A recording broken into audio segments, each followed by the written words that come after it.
સમાચારમાં આગળ વાત કરીશું સાબરકાંઠાથી। સાબરકાંઠામાં ભૂપેન્દ્ર પટેલ ઈડર તાલુકાના મુડેટી ગામે પહોંચ્યા હતા, જ્યાં ભગવાન યજ્ઞવાલકલ વેદ તત્વજ્ઞાન યોગાશ્રમ ટ્રસ્ટ દ્વારા નિર્મિત આધુનિક વૈદિક ગુરુકુલ સંકુલનું લોકાર્પણ કરવામાં આવ્યું હતું।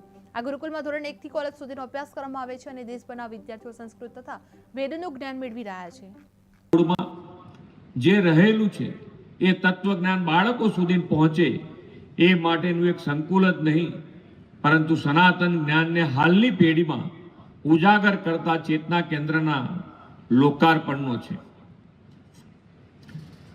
આ ધરતી પર આશરે 240 વર્ષ પહેલા વૈદિક પરંપરાઓનું જતન કરવાના ઉદ્દેશ પૂજ્ય નર્મદા શંકર ભવાની શંકર શુક્લએ યજુર્વેદ અને ઉપનિષદ શીખવાના સંકલ્પ સાથે વૈદ વિદ્યાલયની સ્થાપના કરી હતી। આ મહાવિદ્યાલયમાં 100 થી વધારે ઋષિકુમારો સંસ્કૃત ભાષાની સાથે અંગ્રેજી, કોમ્પ્યુટર, વૈદિક કર્મકાંડ જેવા આધુનિક વિષયોનું પણ અધ્યયન કરી રહ્યા છે।